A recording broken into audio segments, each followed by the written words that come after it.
Disability advocates have been involved in civic engagement for years, but has it really been effective? In this podcast series, we will talk about disability and public engagement, examine the municipal disability advisory committees as a case study for this engagement, and discuss what we can do to move the needle forward to create positive change. Welcome to Our Voices.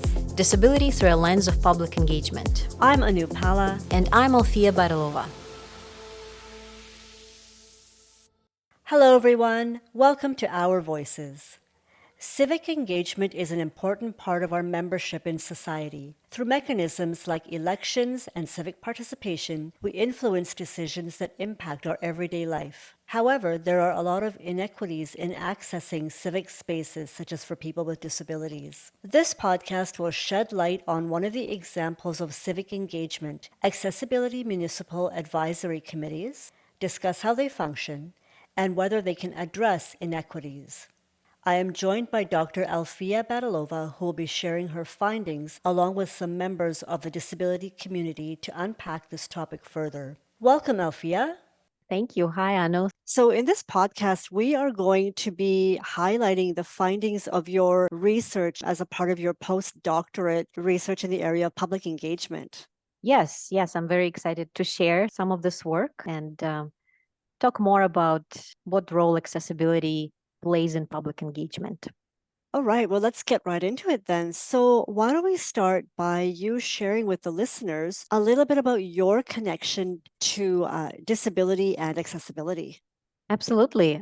So I am a researcher and I'm an assistant professor in the School of Humanitarian Studies at Royal Roads University in Victoria, BC.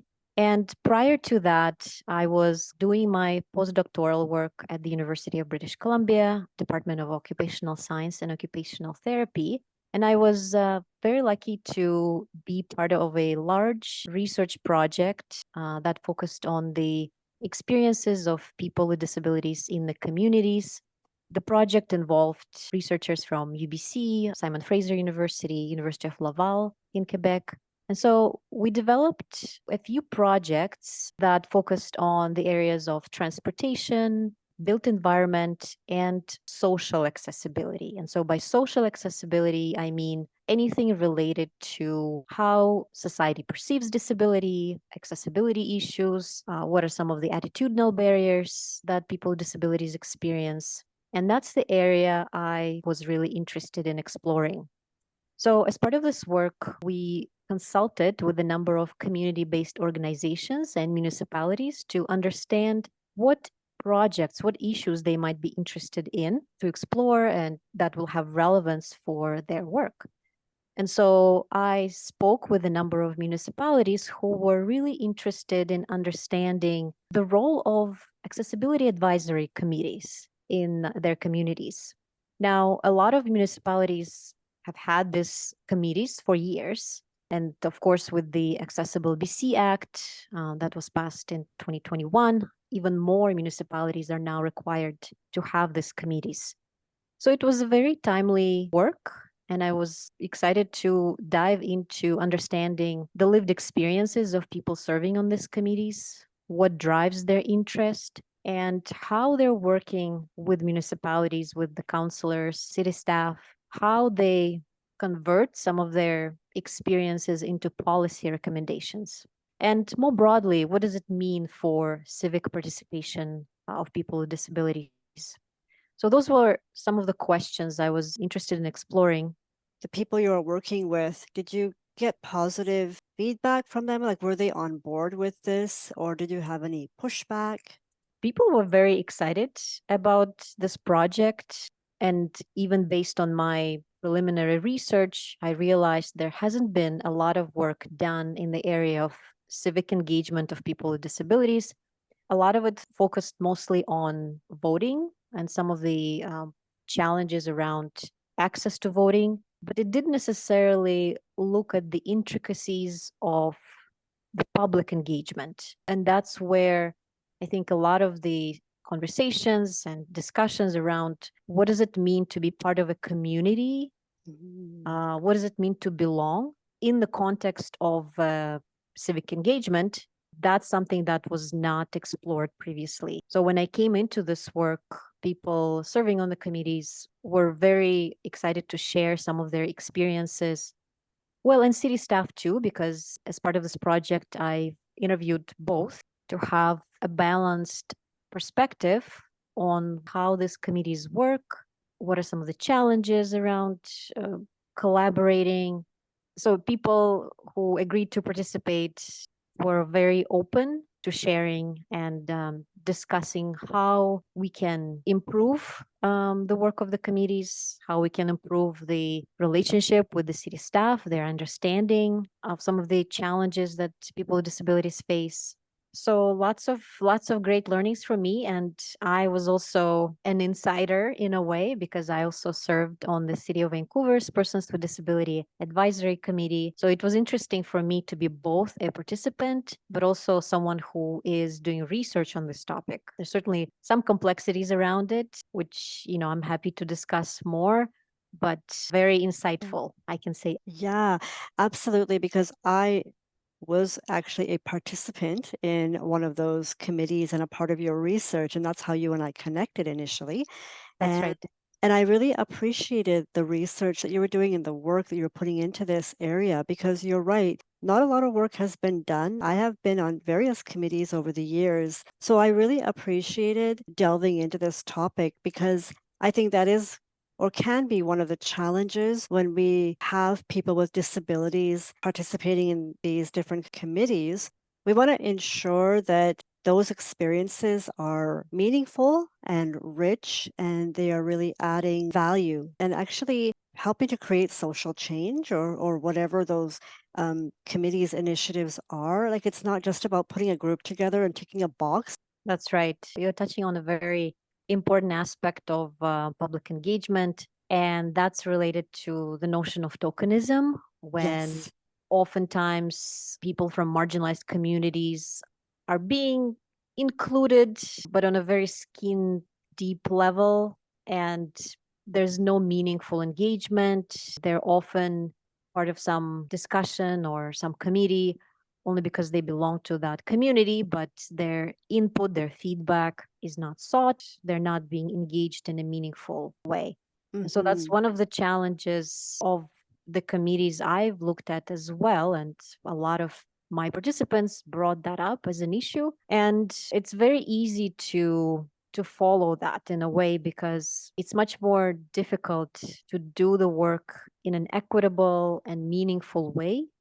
And so, even some of my recent experiences with municipalities that are working on developing brand new committees have shown that a lot of them worry about the end goal, just creating the committees, but they don't necessarily engage the community while they're working on this. So, when they dismiss the importance of what I call like procedural justice, when you actually need to do the work, the process itself needs to meet the criteria of nothing about us without us. Right.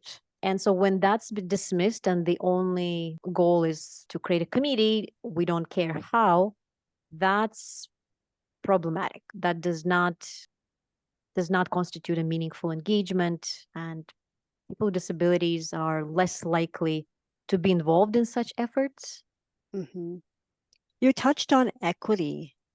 And what comes up for me is when people with disabilities, or, well, I would say particularly people with disabilities who are invited to participate in these types of committees, it's volunteer. And we know that advocacy work takes time, energy. People are sharing their personal experiences and not being fairly compensated. Mhm. You and I have talked about this in detail about the Accessible BC Act, where people with disabilities who are invited onto accessible committees must be compensated for their time. What are your thoughts on that? Yes, that's something that was brought up by the participants of this research project. And I think it goes back to the idea of what we mean by knowledge, really, by what do we mean by expertise? What do we mean by knowledge? And historically, the lived experiences of people with disabilities were dismissed and were not viewed as valuable, were not considered part of the knowledge. And we need to really shift that idea. Some researchers talk about this as expertise by experience. Mhm. I think some municipalities are embracing it much more and recognize that people contribute their knowledge. And that's something that needs to be valued. And one way of doing it is honoraria, is making Mhm. sure that people are being reimbursed for their time, for their effort, for their willingness to contribute. Yeah. But unfortunately, we're not there yet. And I think the majority of the committees that I have encountered do not have a system of honoraria, unfortunately. And I know that people with disabilities who are very passionate about any area of advocacy, they are willing to volunteer. But we know for a fact that more often than not, people with disabilities live under the poverty line. And so this would contribute a little bit towards their livelihood.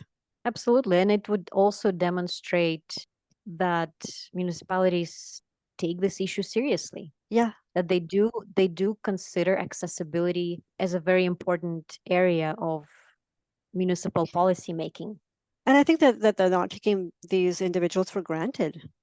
Yes, exactly. I really liked what you said about knowledge by experience. Yes, people who are educated bring a level of knowledge to the table, but must not dismiss what people with lived experience bring to the table. And as a society, we need to really, really acknowledge that. I'd like to see that pushed forward. I'd like to see that acknowledged more. Yeah, absolutely. I agree with you. You spoke about the complexities earlier on. I'm wondering if you would mind touching on that a little bit. Yeah, so I can speak more about some of the findings, some of the things that came up as part of this work. So, participants shared with me some of the frustrations that they've had when engaging with municipalities as part of the committee work. So, they told me that, as I mentioned, there's often a perception that accessibility is not as important as some of the other issues that municipalities are facing around climate change, some of the equity, diversity, and inclusion topics that disability is often excluded from. They also talked about some of the challenges with communications when providing feedback. People shared that they don't know what happens to that feedback. They never hear back from the city staff. They don't know how their feedback is integrated or not integrated into the development plans or any other proposals that are brought to the table during the committee meetings. Mhm. And so one of the recommendations would be to work on improving that communication loop, making sure that people are aware of how their feedback was used. Because again, it really disempowers people to even contribute, to consider joining the committee because they simply don't know if it'll make a difference. Right, exactly. We want to know at the end of the day, like our contributions are going towards something. What's the point of That's just right. putting things out there if they're not going to go anywhere? Exactly. Hmm.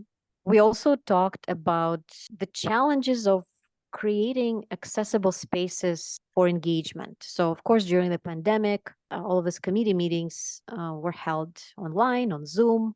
I was part of multiple meetings like this. It was hours and hours of committee meetings. Yes. But it was interesting to see how city staff were kind of grappling with the challenges of making sure that the captions are working, that sign language interpretation is provided, although it was very rare for that to be provided because it's costly Costs and money. Yeah. it costs money, and municipalities do not necessarily put it into their budgets and don't think about the importance of making sure that the spaces themselves are accessible. Right. So a lot of these things came up, and that really brought to the forefront the question of, well, before you even start collecting the feedback, how do you create spaces?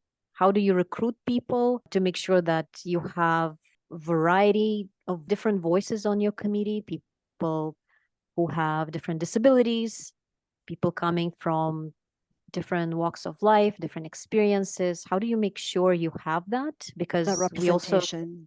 Exactly. We also need to remember that the community of people with disabilities is not monolithic.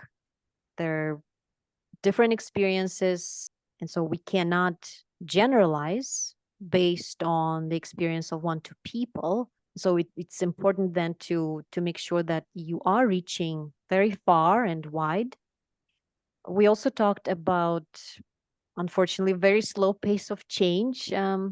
I've had some people telling me that they've been part of the committee for years and they still haven't seen a specific issue being resolved. So it's been going on, and oftentimes with the new staff coming on board, the committee members often feel that they need to educate staff over and over again.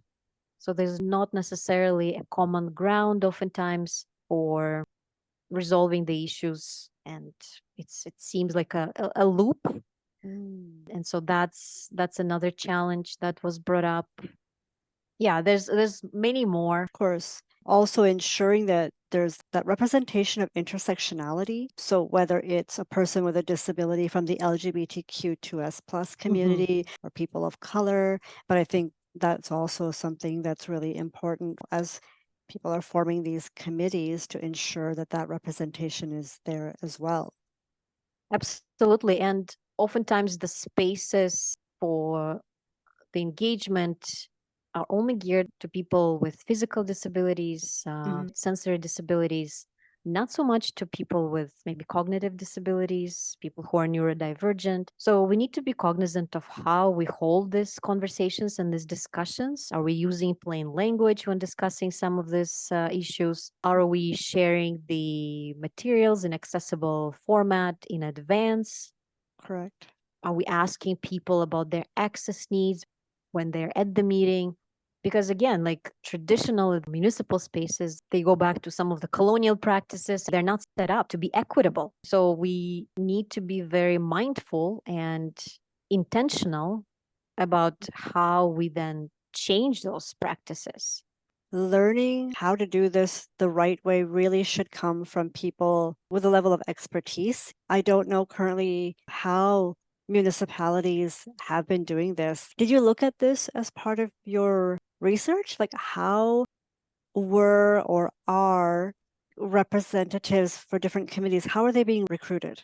The recruitment process, yeah, it differed across the board. I think now it will probably be a more standardized process now with the Accessible BC Act. But when I looked at the committees, some of it was just word of mouth. Perhaps someone from social planning department had some contacts with some local community organizations and reached out to them and said, well, we are looking for a number of people to join the committee. Would someone be interested? So that's one way of doing it. Another approach would be a more formal, when a note in the paper was posted or on the website inviting people to join the committee, and there would be a description of how many people will be part of the committee, what would the expectations be of this committee members. Mm-hmm. And then there is a process of selecting the committee members. And as far as I know, some city staff are looking through the applications to decide who will join the committee. I don't know all of the details about how this process is done. I'm sure they have some criteria around the diversity of the committee, Mm-hmm. but I don't know exactly whether there is that standard list of criteria that they use when they are making the decision.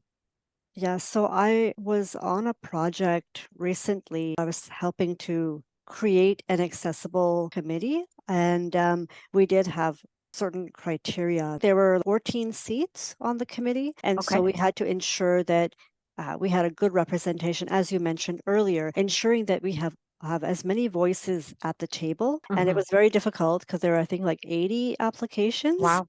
Yes, and so it was quite challenging, but very interesting at the same time. But I think after moving through each application and looking at what our requirements were for the committee, I think we have really great representation. I don't know if other municipalities are using this type of system, or is it just kind of like willy-nilly, like, okay, do we have one of Mm, these? Do we have one of these? Do we have a blind person? Do we have a person with a yeah. physical disability? Do we have a person of color? Okay, done. So Yeah. I I think think there should it's be a process methodically done, so there is actually a that's very right. mindfully chosen. Yeah, and then the fact that you're part of that decision making process, I think, is also very important as well. I was also part of the selection committee for accessibility committee process Mhm. at Royal Roads University, and yeah, I think it's very important to have someone with a disability who's involved in that. It's not just non-disabled people who are making these decisions, Yeah. and Like you said, nothing about us without us. Like there exactly, that just is comes out so strong. exactly. And and I think that is something that really needs to be recognized and implemented. It's one thing to say, yeah, yeah, yeah, we get Hmm. it, but really putting into practice. Exactly. Yeah, absolutely. Yeah, it needs to be present in all steps of the process. Creating a committee, creating accessibility plan, feedback mechanism, how it's going to work, what it's going to look like. Like I said, it's got to be intention behind each of the steps. And so the committee itself, even if we think about it as a static entity, it's actually not the case. There's lots of underlying mechanisms, processes for how to set it up, how to make sure it's working in a way that is meaningful to both people on the committee and to the city staff who are seeking that feedback. So all of these things need to be kind of taken into account. Aside from the learnings that you shared, is there anything else that stands out for you that you wanted to share with the listeners today? I would like to also talk a little bit about some of the complexities around the role of accessibility in the municipal policy making. And the city staff that I talked to also shared that. So we know that municipalities are grappling with a lot of issues around climate emergency, truth and reconciliation. And one of the, I think, issues that participants brought up was that there's not necessarily willingness or openness to look at these issues in the intersectional way. For example, one of the policy areas that I have been involved in while I was on the committee and when I interviewed some of the committee members was around parking for people with disabilities, the use of vehicles more broadly, and how that issue coexists with the challenges around climate emergency. And so one of the important areas that we need to look at is how do we make sure we do not exclude people while focusing on a specific issue. And that's why it's so important to think about this in an intersectional way so that you do not end up advertently or inadvertently excluding people, because the reality for many people with disabilities is that they do rely on personal vehicles to navigate their community, to engage in their community. And so this blanket approach, which lacks any nuance and understanding of the lived experiences, will end up creating more frictions. It will end up separating the communities instead of creating common ground, kind of coalition politics, if you will, to work on these issues together in a thoughtful way. Use of plastic straws was another one that was brought up again for many people with especially complex disabilities. The use of Mhm. plastic straws is essential. They simply cannot live without them. Mhm. And when municipalities ban the use of plastic straws, we need to think about, well, what does that mean? What is the impact on some of the communities? And how do we commit to some of the reduction in our waste reduction and commit to the values of climate justice without further marginalizing some communities, specifically people with disabilities? That's something I recognize as a challenge that municipalities face, but I think we need to remember to continuously engage with the communities that are being impacted to find solutions together. So that's something I also wanted to bring up and emphasize as a very important area of work. Absolutely. I'm so glad you brought that up because I think that is something that we often do not think about, and we don't recognize how much these issues impact those individuals who depend on the certain things that we don't recognize Hmm. or acknowledge. Absolutely. So, Alfia, how do these learnings inform your future work and a broader social change? Yeah, so I'm hoping that I can take this further and continue working with local communities to help them develop some ways to work better together as a team, to create resources, capacity building mechanisms for municipalities, for people with disabilities, to help them again create that common ground, to maybe provide more resources around urban planning to people with disabilities so they're more prepared to engage in these conversations with municipalities, and at the same time to work with the city staff, councillors, to educate them on some of the issues around disability policy, disability justice, the social model of disability, and what that means. Because again, there's often the reliance still on a very medical model of disability, where we don't see society as a source of the many barriers that people with disabilities face. So I Yeah. think the work is twofold, working with different communities to hopefully bridge some of the gaps that I have identified, and maybe develop some resources that can help municipalities address the barriers in preventative way, to be more proactive in terms of how they address accessibility, so it's not again an afterthought, which tends to be the case oftentimes. Yes, more often than not. More often than not, exactly. So these are some of the kind of practical ways I'm hoping that I can move this forward. And I think just continuing to learn from people with disabilities about different ways of the civic engagement. What does that look like for them, maybe in different settings, maybe when they're connected to a specific nonprofit, or when they are doing it on their own and they're just focusing on specific issue, or being part of the community and intersectional communities. So I think like that whole area of advocacy is something I'm really interested in, because I think it can really tell us a lot about how we make a change, not only policy, how policies develop, but also how sometimes change happens outside of that. It doesn't have to be a formal process of policy development, but it can be something, small scale, something that might not be seen as a big change, but it's still very meaningful. So those are some of the questions I'm asking myself, and I'm hoping to explore further. I really look forward to seeing how these things transpire. I think there's a lot of work to be done where we've made some progress, but we still have a lot of work to do. Absolutely, yes. So that wraps up this episode of Our Voices.